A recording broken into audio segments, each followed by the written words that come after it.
Napokuja mbele ya habari au mbele ya waandishi wa habari, inakuwa na message fupi sana. Tarehe 19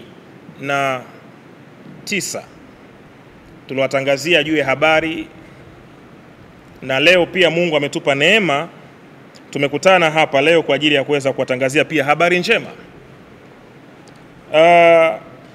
Nina habari njema kwa wanaume wote katika taifa letu la Tanzania, na habari hii ni kuwakusanya wanaume wote ambao wananifuatilia katika mitandao mbalimbali ya kijamii na katika taifa hili, kuweza kuzungumza nao tarehe 28 mwezi huu wa 6 2025, na masuala muhimu ambayo natamani kuzungumza na wanaume ni kutokana na majukumu alionayo mwanaume. Kama mnavyofahamu, nimekuwa nikizungumza mambo mengi sana katika social media dhidi ya utafutaji wa mwanaume, dhidi ya mapambano kwa mwanaume, yale anayoyapitia mwanaume. Bila Mungu hatuwezi. Na mimi ni mtu wa matokeo. Napenda sana matokeo. Na kwa sababu napenda matokeo, yako maneno ambayo yalikuwa yanazungumzwa, wanaume wagumu kumwamini Mungu, wanaume wabishi hawataki kwenda kanisani, wanaume wabishi hawataki kwenda misikitini. Lakini ukweli ni kwamba wanaume wanampenda sana Mungu. Na tukiangalia historia ya mwanzo toka Mwenyezi Mungu alipoiumba hii dunia, ndugu zetu wanasema alladhi lahu milki samawati wal ardhi, yani yeye ndo aliyeumba mbingu na ardhi.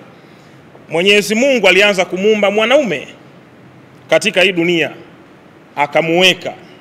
Then baadaye akafatia mwanamke, naye akawekwa ndani ya bustani ya Eden. Lakini tunaona mwanaume ndo ametangulia kuwekwa katika ardhi hii ya Mwenyezi Mungu. Na Mwenyezi Mungu akampa bustani ya Eden, akamwambia mambo haya makuu mawili: ilime na kuitunza. Kwa mwanaume ana majukumu makubwa sana duniani mawili. Jukumu la kwanza kutunza bustani, la pili ailime.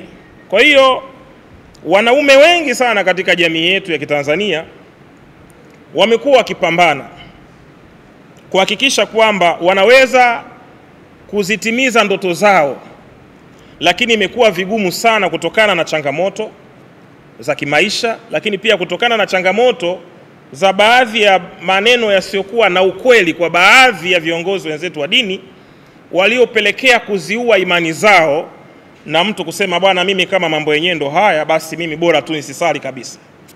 Lakini tunatambua ya kwamba Mungu ndio kimbilio la wanadamu wote. Uwe jambazi, ukifa utahitaji kwenda kwa Mungu. Uwe mtakatifu utamhitaji Mungu, usipokuwa mtakatifu utamhitaji Mwenyezi Mungu. Hakuna namna yoyote mwanaume anaweza kumkimbia Mwenyezi Mungu. Na kwa kulitambua hili sasa, ndio maana nimekuwa na hii kongamano la tarehe 28 mwezi huu wa 6 la wanaume, kuhakikisha kwamba mwanaume anarudi katika level yake katika uchumi. Nafahamu ya kwamba tunaongoza kwenye dunia ambayo wako watu wanaoamini ushirikina na wako wale wanaomwamini Mwenyezi Mungu. Lakini namshukuru Mwenyezi Mungu, vitabu vyote vimekataa ushirikina. Wal Qur'anil Hakim ala suratul mustaqim tanzil al-azizur rahim, nayo inakataa ushirikina. Kwenye sura moja inaitwa lam yakuni alladhina kafaru min ahlil kitabu wal mushrikina munfaqina hatta ta'tiyahumul bayina. Kule mbele nasema innal ladhina kafaru min ahlil kitabu wal mushrikina fi nari jahannam khalidina fiha abada. Inakataza mambo ya ushirikina. Lakini pia Biblia iko wazi, inasema washirikina wote wataingia katika nini? Ziwa la moto liwakalo na kiberiti. Kwa hiyo kuna ulazima wa kurudisha nguvu ya mwanaume katika uchumi, nguvu ya mwanaume kama Mwenyezi Mungu alivyompa kwa mara ya kwanza katika bustani ya Eden.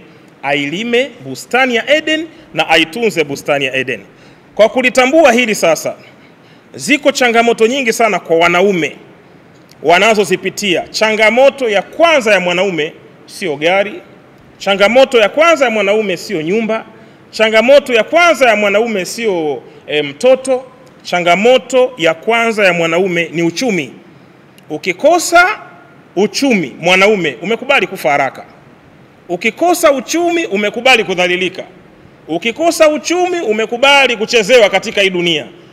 Unaposikia mtu anaitwa mwanaume, maana yake ana uwezo wa kuprovide, ana uwezo wa kutunza, ana uwezo wa kusimamia. Hasa leo wako wanaume wengi katika jamii yetu wamekata tamaa, hawawezi kusimamia familia zao. Unakuta wako wengine ndo wanaitwa Serengeti Boys, wanalelewa na mishangazi. Mtu anaishi mjini kwa kulelewa na mama, mama mtu mzima, unafanya mahusiano na mama ambaye umri wake ni kama mama yako, na uogopi, unamvaa tu liwalo na liwe. Kwa hiyo katika kongamano hili ambalo nimeliandaa, ndugu waandishi wa habari na Watanzania wote mnaonifuatilia na wale msiokuwa wa Tanzania, kwa kuwa IPM hafuatiliwi tu na watu walioko Tanzania, bali nafuatiliwa na watu katika nchi mbalimbali, katika maeneo mbalimbali.